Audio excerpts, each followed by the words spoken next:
Namanda, Namanda, Namanda, Namanda, Namanda, Namanda, Namanda, Namanda.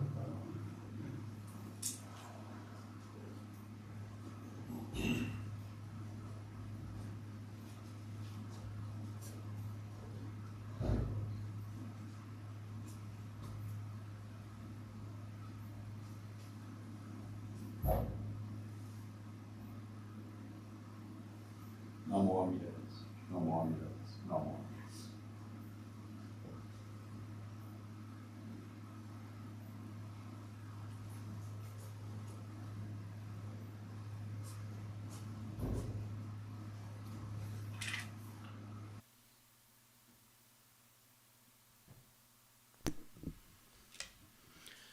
Good morning. Welcome to today's Hoonko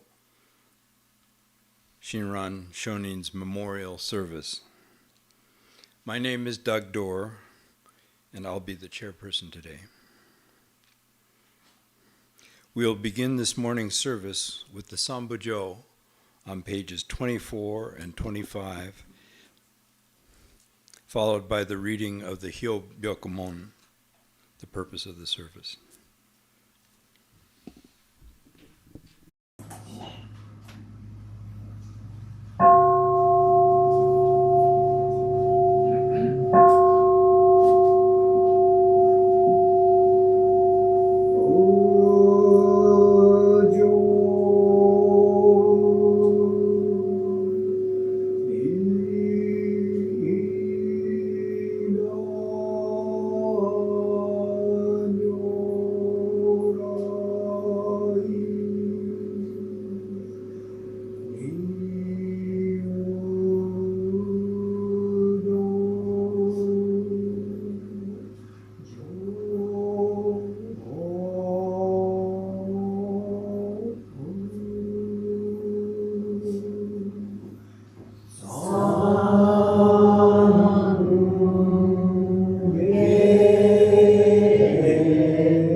Yobyakumon. Today, on this occasion of the whole Hoonko Service for 2025, members of our temple families have reverently come before Amida Buddha in memory of the life of Shinran Shonen. We are so appreciative of having heard the Nembutsu teachings and have the call of the Nembutsu received. We are appreciative as we acknowledge and reflect upon his life.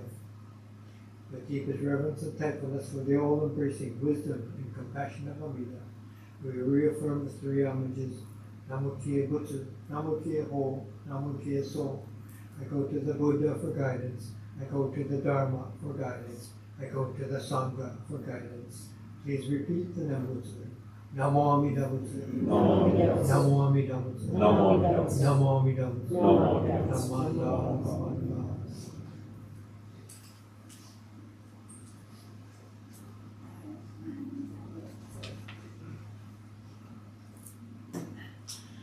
Now we will have sutra chanting Sho Shin Ge on page 33.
修上信用中知人に南中知南昔インド最年始の下中華知事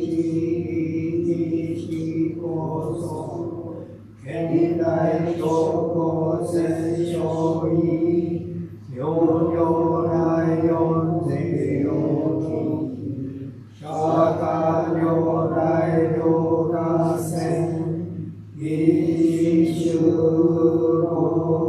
行南天寺流十大基出道戦質の在派不変戦術大乗無情報召喚時期小万羅返事南行六六新行異行四の羅法然弥陀仏本願一二年即時唯一上唯の上昇如来と大大無世の天神菩薩総論説金曜無下公如来月収たら献身実法戦の超大聖願こういう本願的栄光異道群上昇一心非入六大崩壊必逆入大熱集中六四連携造世界即小心用法精進有門の人間人数有生之四之四下本地論難両天使上皇乱消防殺害三道ルシ十条本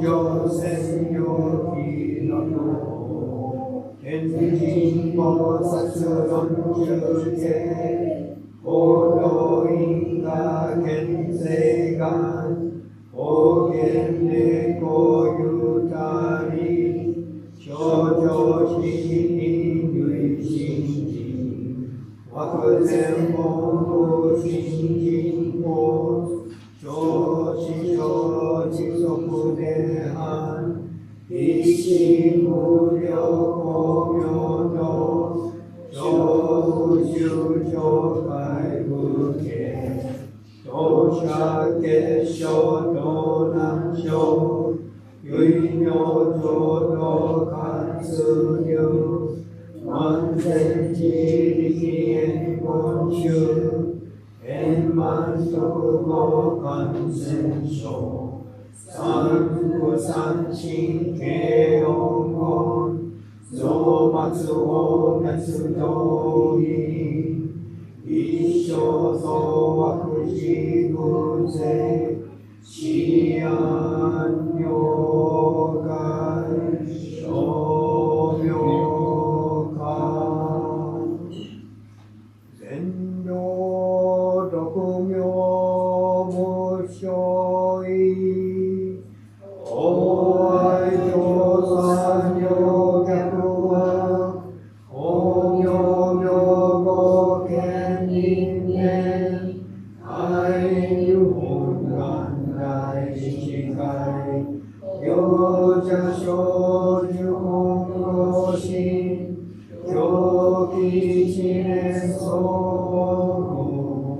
用意大と逆三人即小法小心上が天心公開一大教天気安養観一切戦争終身感染人法経理の正面流五十万人類小物外薬剤摂取中門の証言水部権大部権上昇が本資源空業仏教連民全幕本部に新宗教書後編集戦弱本願合惑性現代生じ林言言越地非常異常し即入弱上無微楽一心地にの入仏教大自主指導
Please stand for the Gatha Nembutsu I on page 169, and then please remain standing for the reading of the three treasures on page 8.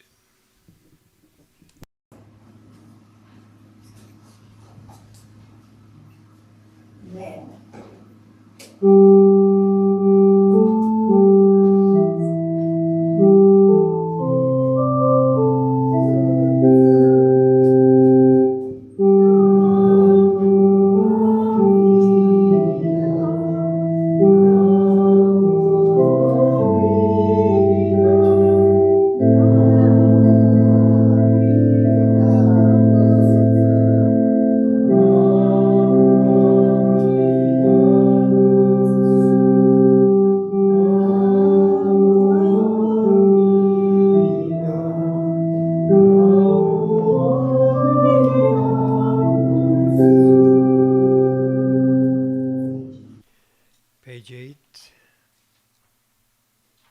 Three Treasures, number 1. Hard is it to be born into human life. Now we are living it. Difficult is it to hear the teachings of the Blessed One. Now we hear it. If we do not realize the truth in this life, when will it be realized? Let us reverently take refuge in the three treasures of the truth. I take refuge in the Buddha. May we absorb ourselves in the principle of the way to enlightenment and awaken in ourselves the supreme will. I take refuge in the Dharma. May we be submerged in the depths of the doctrine and gain wisdom as deep as the ocean. I take refuge in the Sangha.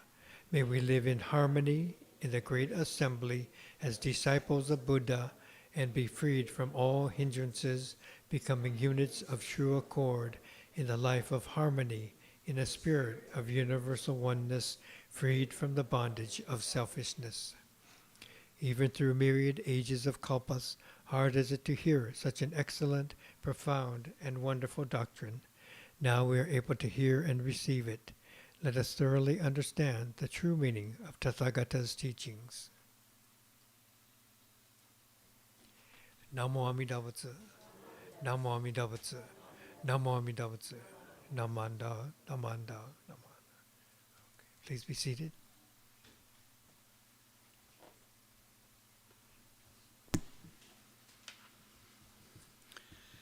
Now, Reverend Fujimoto will give us a Dharma talk.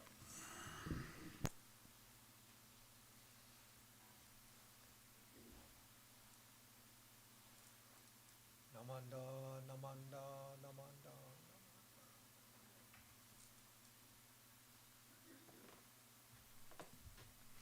Good morning. Ohayo gozaimasu. And welcome back to people who have just come home, or even those who haven't been here for a while. Welcome back. So today is our annual Hoonko observance. This is a memorial service for Shinran Shonen, our founder. He passed away January 16th, 2063, and here in Alameda and many of our temples. We recognize November 28th as the date This is from the lunar calendar. So some of our temples follow the lunar calendar, some follow the others. So most of them have this Hoonko in January. Okay. And Hoonko is considered the most important Jodo Shinshu observance in Japan. At our temple, Honganji in Kyoto, it's a week-long observance from the 9th to the 16th. And through the whole week, they have scheduled numerous services. There are guest speakers speaking here and there. And so every day, it's a big to-do. So the purpose of the gathering, not only to extend our thoughts to Shinran Shonen and his life, but also to express gratitude to Amida Buddha, who is our central object of in our altar, Amida Buddha, as the source of our awakening. Please join me in Gassho as I read this. Shonin Ichiryu no Sho. Shinran Shonin taught that the essence of Jodo Shinshu is Shinjin. The reason is that by abandoning all other practices, completely entrusting ourselves in Amida Buddha, our spiritual rebirth is assured by Amida through the inconceivable power of the primal vow. This is known as entering the ranks of the truly assured. Thereafter, all utterances of the Nembutsu should be understood only as expressions of gratitude for Amida's assurance of our rebirth. With reverence I remained. Namo Amida Butsu. Namo Amida Butsu. Namo Amida Butsu. Namanda. Okay, thank you. So this is one of the letters in the Gobunsho. It expresses the essence of our Jodo Shinshu tradition. And the main key to our practice is this Shinjin, to develop this awakened awareness that is called Shinjin. Okay?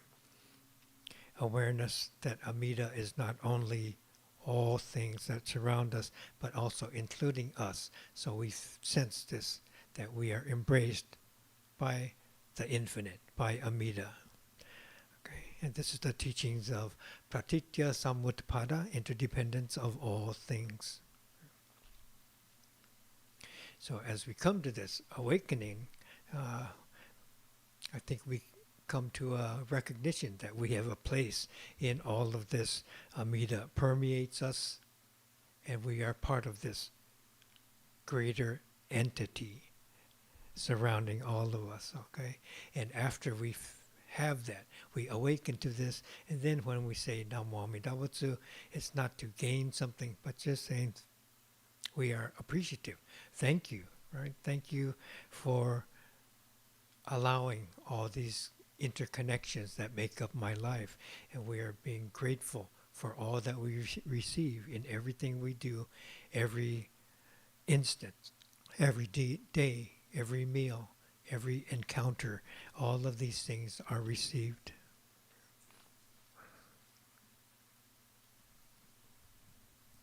So in Shin Buddhism, Nembutsu, Namo Amida Butsu, it's not our practice, but it's the voice of this infinite calling to us.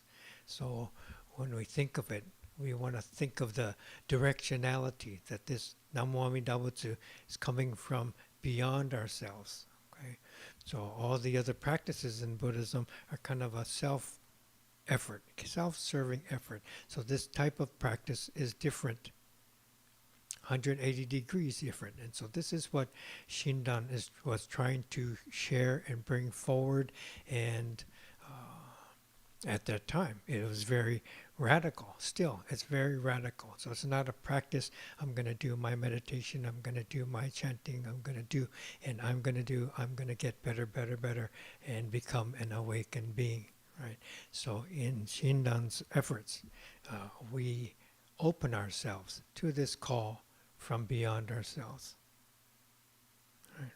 So it removes this personal sense of practice. So it's very, very different. But once we come to recognize and appreciate that, then it becomes something very real to all of us. I remember going to Japan. There's Shinran Shonen had written, when I die, just throw my body into the Kamo River, right? He didn't care. After you're dead, it's just you wore out your physical entity. Just throw my body into the Kamo River, right? And since then, we have all these elaborate ceremonies for funerals and things like that, right? Not everyone just gets thrown into the Kamo River. And when we hear the stories of Shinran Shonen during his time, lots of sickness and war and famine and things like this, and you hear about too many people had passed away to be buried in a timely and proper manner, so they were stacked alongside the Kamo River. So when I went to Japan, I wasn't there very long, but I always liked to run, so I would go down a mile from Honganji to where the Kamo River is, and I'd run alongside the Kamo River and thinking about, the story being here, purpose I'm there is to get my ordination to study more Buddhism, and reflecting upon the stories I heard about Shinran Shonen and throw my body into the Kamo River, and I'm running along one side of it, and Japan's much more modern than in the 1200s, so pictures of those times you might see like a overpass over the river made out of stone and wood and like that, little carts being pushed across, or people walking over the bridge like this. And now it's concrete and asphalt and stepping stones here and there on the water, running along one side. And it's like you go to the next street and the next street, and you see another overpass. Oh yeah, that's where all the restaurants are, and it looks drab during the day, but when it's nighttime or festival time, everything's so lit up, and everyone comes out to enjoy this atmosphere, being by this kind of very pretty, peaceful river that flows through, and recognizing that, but always thinking about, throw my body into the Kamo River. So when I was in by the Idaho-Oregon temple, there was one family, and their name was Kamo, Tom Kamo, and he was, the father, the main person, and he would come to service regularly, and kind of a gruff old man. He wouldn't say squat to me. He just looked me up and down and kind of give me the eye, like, who the heck are you? And brand new sensei. And he had boys that would run the farm. I think there were 3 of them, and so they never came to the temple, right? But cemetery visitation, they would come out, and so those are the times that I would see mainly the 3 brothers that coming along, bringing their father to the cemetery memorial. So it's on one of those occasions that I told them the story about the Kamo River that flows through Kyoto, Japan, right by our mother temple, and how Shinran Shonen had said, just throw my body into the Kamo River. And they didn't know there's such a Kamo River, so first time probably that they're actually listening to Sensei, right? So I enjoyed telling them this story and sharing this, and kind of opening their eyes that their family history maybe is connected to Kyoto in such areas. So they were paying attention and really appreciated having been there. I don't know that everyone, the other students, go there. Maybe they took a look, but that was part of every morning. I'm out there running. So I remember that, and it always stays with me. But in those reflections, thinking about what we learn, what we hear, and this is the time, the Hoonko Service, we kind of reflect upon the life of Shinran Shonen and things he went through. And so it was when he was 9 years old that he entered this Mount Hiei monastic life, to go in there, and so many things were going on in society, war and famine and fires and things that they thought by sending him to become a monk, at least he'd be safe, at least he'd have food, at least he would be able to study, and all those were just maybe, probably not kind of things if he didn't go. So he went to this monastic life, Mount Hiei, and there, it's Tendai Buddhism, right? There's no Shin Buddhism yet because he's a kid, right? So we didn't have this. But because of that, he studied Tendai Buddhism. Most of our chanting and the rituals we do have their roots in Tendai Buddhism, okay? So he started in this Tendai monastery. And at that time, Mount Hiei was a learning center, and Koya-san, Mount Koya, was another learning center. So these two empires of monastic setting, right, in Japan, they were the two primary, kind of like Cal and Stanford, right? Okay, Yale and Oxford or something, I don't know. Anyway, two major centers, and Shinran was at Mount Hiei, and there studying, 9 years old, and following what the other monks were doing, and doing very well. He was really recognized that he was so sharp and learning things quickly. And so after 10 years, when he was 19, he went on this kind of like a pilgrimage and going to where Prince Shotoku is buried there at Eifukuji Temple.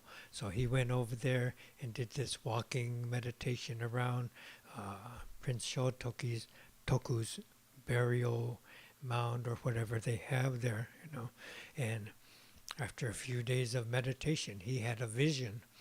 And through this vision, I guess a voice sense came to him that 10 more years, that he has 10 more years. And so he thought he had 10 more years to live, right? So he had done so much, from 9 to 19, but he's not even close to becoming an awakened being. So he thought, 10 more years, that's really not that much time, right? So he started really, really trying his hardest, studying really hard, so dedicated, and as the years would go by, he felt like, I'm not getting any closer to awakening. He's getting into, in his 20s, mid-20s, and he feels his physical desires. Some women coming up on the mountain, and he feels this desire to meet these women, to be with these women, and he's sensing this and other attachments that he had in life, that he was no closer than when he first came, So he's, this is all, I'm not improving. I know I'm not improving. So, other people get their recognition, they think they're doing well, but deep in his heart, he thought, I'm no better. I'm not getting any better. So he's getting frustrated, he's getting frantic. As he's getting closer, those 10 years are melting away. So desperate, every single task, every discipline, he was doing this. And as he approached his 29th year, he thought this is the end. And he felt like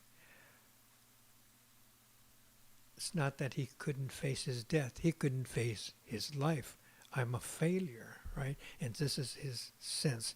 My accomplishments that I've received, they're all a lie. And so with this, his time's almost up, and someone suggested to him, why don't you go and listen to the teachings of Honen Shonin? So Honen was teaching nearby, and so Honen was a reputed scholar. He had studied the sutras many times over, had read more than most of the other monks. And so he was really looked up to, but he came to this Nembutsu practice teachings, and so people didn't agree with that. Not everyone looked at the Nembutsu as something that special, and Honen was saying the Nembutsu is essential. And so he was looked upon as kind of a heretic. And so you didn't want to be seen going to his audience, becoming part of his audience. And so Shinran's frantic. He has nothing to lose, nowhere to go. Maybe I should go to listen to Honen. And he's debating, why should he seek someone who's looked upon with such disdain? What if someone else saw me there? So all these things, he's still calculating, right? I don't want to be seen there. This is your own ego, right? And so he's recognizing, even at this final moments of my life, I still have this ego attachment. I still can't just go and listen to someone because I'm ashamed that someone else, another teacher, is going to see me or hear about it. And so he really didn't want to go. And so with everything happening, he finally, I have nothing to lose. I'm going to go. So he and maybe one or two others, they snuck into this audience and listening to Honen, and all these people, strange people, not just the scholars are there, people, lepers were there, and other peasants were there, and all of them different, not just listening quietly, but you'll hear the namanda, namanda, namanda. What is that? What is that sound? It's the Nembutsu. And so it's all these different people. And he's sitting there listening to Honen's teachings. And so he came back for 100 days. He came back to hear and to talk to Honen. And he studied. He had all these questions, all these doubts. And through the conversations, he was able to resolve through Honen's teachings what the Nembutsu meant, how to approach it, why this is more effective than these other practices. And so all his doubts were removed. And so he came to become one of the key disciples of Honen Shonin. Okay, so later on, he would take that a step further and distinguish, a little bit of distinction between what Honen was teaching, what Shinran was teaching. And so he came to write his own, like the Sho Shin Ge that we chanted, is Shinran Shonin's words. And in there, if you read some of the translation, he's pointing out the contributions of each of the 7 masters. And you look at the scroll over here, and these are the 7 masters of Jodo Shinshu Buddhism. So each school would have different masters that brought down their lineage. And so these are the key ones for Jodo Shinshu Buddhism. And in the Sho Shin Ge, he kind of maps out. Each of them provided this Nagarjuna, Vasubandhu, Shantao, and these keys that became impacting the Nembutsu teachings. So this is why we chant the Sho Shin Ge. Some of us did it twice. We had a 9 o'clock service because today's the 16th, the monthly memorial for Shinran Shonin, and then this is our annual memorial. So this is why in the Sho Shin Ge, he's writing about their contributions. This is why we have the scroll up here.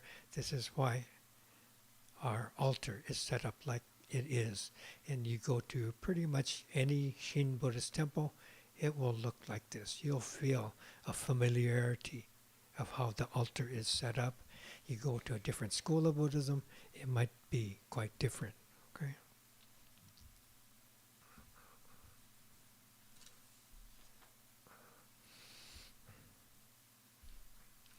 So in his teaching, we are encouraged to listen to this call of the Nembutsu. He was able to hear this call from talking to Honen Shonin, and it becomes, we are each that same person, having our doubts, having our calculated mind, ego-centeredness that stays with us. But gradually, listening to the teachings, listening to the Nembutsu, we open ourselves. So this is how, he came to his Nembutsu teachings. Honen and a number of his key disciples were sent away. Okay, the other schools of Buddhism had the went to the government and asked for them to be banished, and so they were sent to different areas of Japan. And so this is why Shin Buddhism started growing in all these remote areas, these little villages, because the members were sent out, okay, and not just staying at the central portions of major cities. Just recently, we had our BWA memorial, Ladies of the Dharma, and one of them are Eshindi, his wife, and Kakushindi, his daughter. Okay, so it is said that when he was approaching his death, Kakushindi was the one taking care of him. Okay, and through her efforts, they made a memorial mound that became Honganji. So if you go to key sites of our Honganji tradition, they'll take you to this Otani Honbyo, where the remains of Shinran are kept. And each of our temples, when we lose a member, I have at the end of the year, every year, I write down everyone's name and Buddhist name, and it's like a triplicate form. So we keep one at the temple, one sent to BCA headquarters, and one is sent to Kyoto, Japan. And at this Otani Honbyo, they keep all these records that the temples, different temples had sent. So BCA would have a certain area, and they put these papers in there. Okay, so maybe a dozen years ago now, I was able to go, it's called the Yibixi trip, and so high school students get to go and to these kind of like a retreat, 2 weeks in Japan, and the groups come from the United States, another group from Canada, Hawaii, South America, Brazil. So they send, so we're all there together, and they show us these different sites, take us to the Mother Temple, Honganji, and to these other sites, and we go there together. So when we went to the memorial Otani Honbyo, we, Hawaii is more interested in where they put the Hawaii papers, right? And Brazil wants to see where the Brazil people are kept.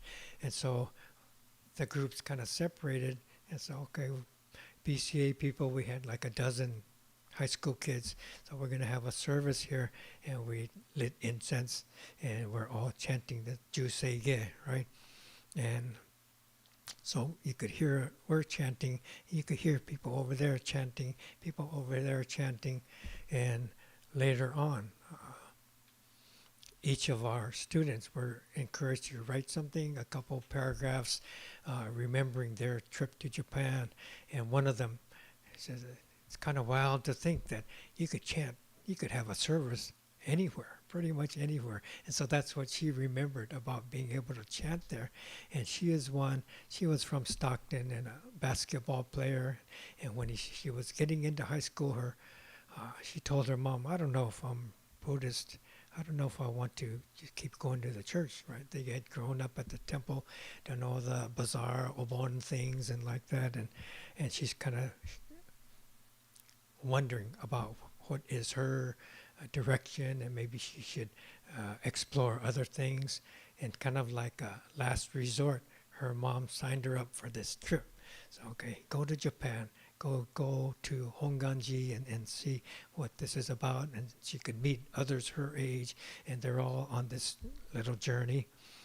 And after it was all over, a couple months later, there was a conference in Sacramento, I'm pretty sure, and I was walking down the hall. I had not met her parents or anything, and a lady comes up, Reverend Fujimoto.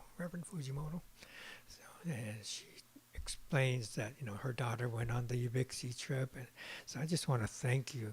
So she wasn't sure that she was going to be Buddhist, but it worked. She's like, she felt so happy that her daughter was convinced that, yeah, I guess I am Buddhist, and reinforced by things that we had seen and being with these other people, and so Yeah, the mother was so happy. I see her here and there in many meetings, and we always sit together and say hello and how are the daughters and how's the family. But yeah, kind of out of the blue, she says, I just want to tell you, right? And it was so touching, very touching. It worked. What did she say? Can't think of the words, but she was so happy to have her daughter back, two daughters, and not just moving away from the temple life, but being that part of it. So all these thoughts of these trips for me, going to Honganji, running along the Kamo River, so and thinking of Kakushinni, taking care of her father, the final days. So I was thinking, looking after him, and maybe Shinran Shonin told him, remember, I had already told people when I die, just throw my body into the Kamo River. And maybe she said, Dad, we're not doing that. Get over yourself. So no recording of the time, so just my imaginative thoughts. Okay, so please join me in Gassho. Shinran Shonin taught that the essence of Joro Shinshu is Shinjin. The reason is that by abandoning all other practices, completely entrusting ourselves in Amida, our spiritual rebirth is assured through the inconceivable power of the primal vow. This is known as entering the ranks of the truly assured. Thereafter, all utterances of the Nembutsu should be understood only as expressions of gratitude. With reverence, I remain. Namo Amida Butsu. Namo Amida Butsu. Namo Amida Butsu. Namanda. Namanda. Okay. Thank you.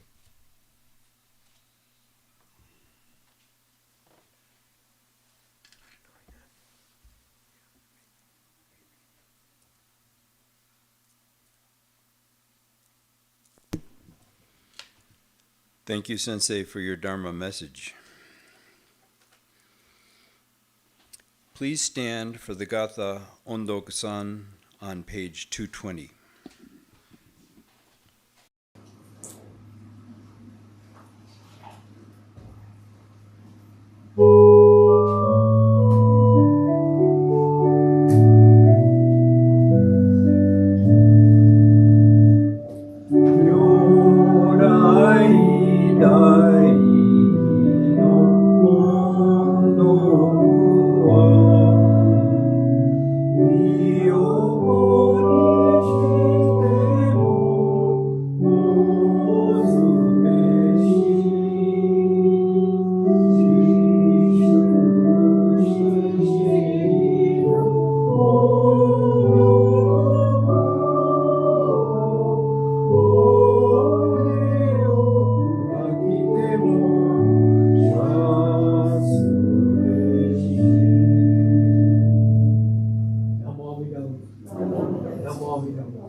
I'd like to express our gratitude and thank you for all of those who helped with the altar preparations and with the service. Of course, Reverend Dennis, for all your work, we appreciate. And of course, for the YouTube presentation, Brian, thank you for all your work in the back.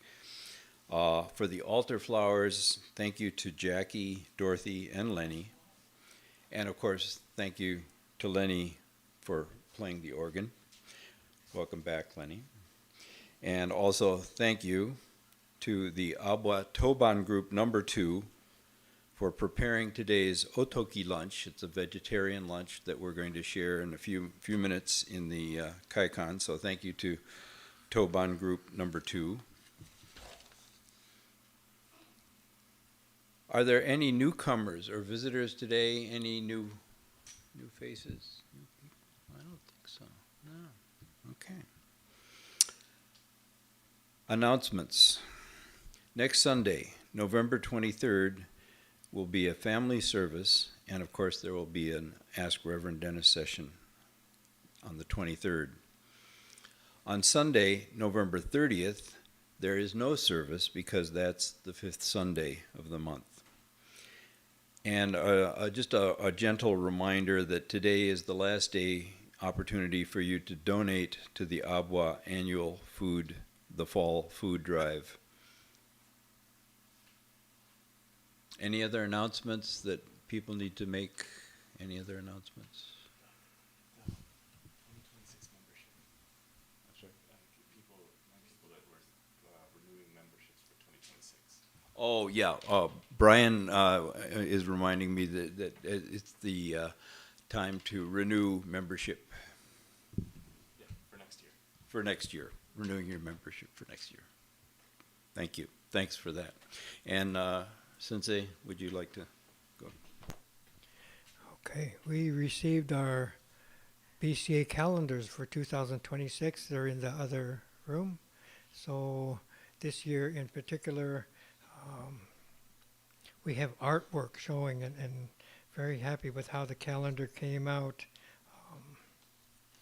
So different artwork for each month, and we were kind of involved in that. The artwork is taken from our BCA annual virtual art exhibit for the past 5 years, and the art committee, which I am part of, we selected these artwork and provided them to the calendar group, and so they laid them out and came up with this very nice calendar, and I'm very happy to be able to hang that artwork in the office or at home, and nice kind of inspiration. So someone else had said that having the artwork is better than having these little tiny faces of people at, different temples and things that usually they might show a different temple setting or a conference, and people's faces the size of your baby fingernail, and you can barely recognize who they might be. But appreciate, and some of the names of the artists you will recognize, and so we're happy that Alameda is represented in here too. I think there's a donation, I don't know how much it is to have a calendar. You'll hear through the grapevine, okay? But a slight donation back to the temple to have one. But there's a box of them. Help yourself, okay? Thank you.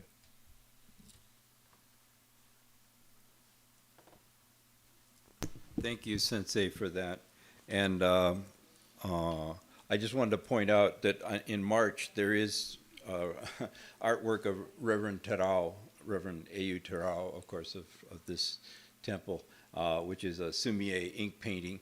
The description talks about Dharma, and he did do some Dharma paintings, but this is not a Dharma. Obviously, this is a plum blossom. So, but anyway, it's something, you see the connection, as Sensei pointed out. Thank you. Any other announcements, reminders? Well, we're going to thank you again for attending this morning's service. Please come forward to offer incense and oshoko, and then please join us for the otoki luncheon in the social hall afterwards.